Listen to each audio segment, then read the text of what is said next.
Second language acquisition is a process by which people go through to learn a second language. The first language, native language or mother tongue, also known as L1, is a language that people has been exposed to learn since they were born. Then there's a second language, a language that is a native language of a speaker, and it is learned later, usually known as foreign language. The characteristics of a language of a young learner is the first language he starts crying, then there starts bubbling, then there's words, then there's one word, then there's two words, then he puts together words with no sense, then there's words and vocabulary expands and syntax, and he puts together the words so it can make sense. The theories of second language acquisition and the hypothesis about how people learn second language, I'm gonna explain them. The geneticist perspective is when children are biologically programmed for language. That language develops and well as the others biologically function developed. That means that they have like a little click in their heads that if you expose them to the language, they're gonna learn it. Then there's the and that was a theory proposed by Noam Chomsky. The second theory is the behaviorist. There is a theory when this is a theory when children are actions made by a teacher, they imitate them. If they see that a teacher is saying a word wrong, they're gonna say it wrong. If teacher is saying new vocabulary, the students are gonna copy the teacher. That's what the behaviorist language is. Then there is, and it was proposed by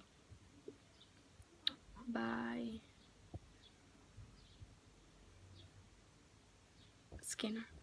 The third theory is the cognitive perspective. It is about how information is received, organized, and stored. That means that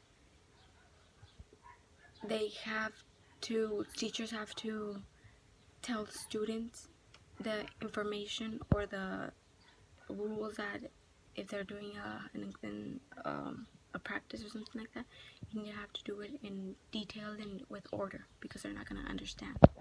That was the perspective proposed by Piaget. And finally, there's the social-cultural perspective. It's focused on the beliefs and attitudes that affect the development. This theory was proposed by Vygotsky. These theories are followed by Krashen's hypothesis, that of language acquisition.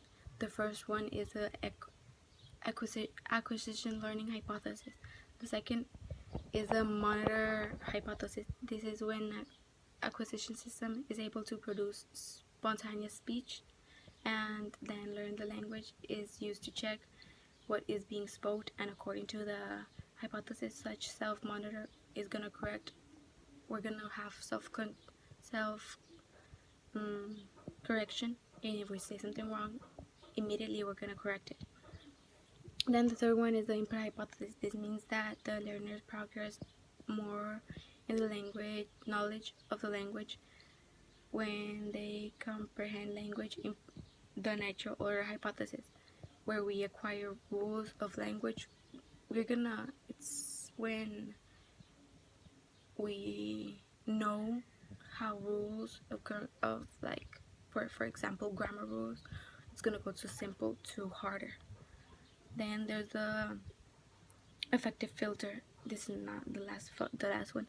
This theory is focused on the student's anxiety, self-esteem, or lack of motivation can serve to cause mental block. If you have like problems, you're gonna get blocked on your head. You're not gonna be concentrated or have that much of. You're gonna have your head blocked with those problems. That's what I mean. Then a good language learner knows that a language is used to communicate and pay attention to meaning. Also, they have good techniques to practice listening, writing, speaking, and reading. Yeah, they push themselves to speak and become a fluent speaker. So that's what makes a good language learner. That no one forces them to learn the language. They learn it because they want to. The learner's characteristics are learning style, personality, motivation, age, attitude, aptitude. Learning style is when we identify how a student learns, whether he's auditory, kinesthetic, or visual.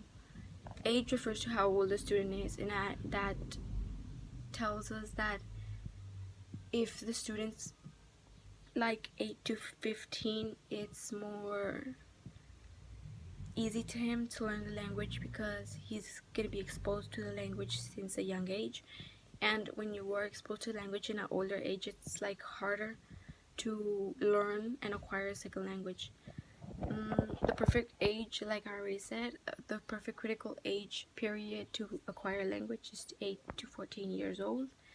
And older people can learn the language too easy, like the kids, but it's not all the old people. It's just some. And learning language involves speaking, listening, writing, reading. Interlanguage errors are frequently in L2, since L1 is the only language known by the learner. He's gonna make like errors confusing the words from Spanish to English, or the order. He's gonna want to put the order in Spanish, but it's gonna be wrong. And interlanguage errors occur in English. It doesn't have nothing to be with L1. In English, it's the grammatical errors. That means that make grammatical mistakes and stuff like that. And that's it. Thank you.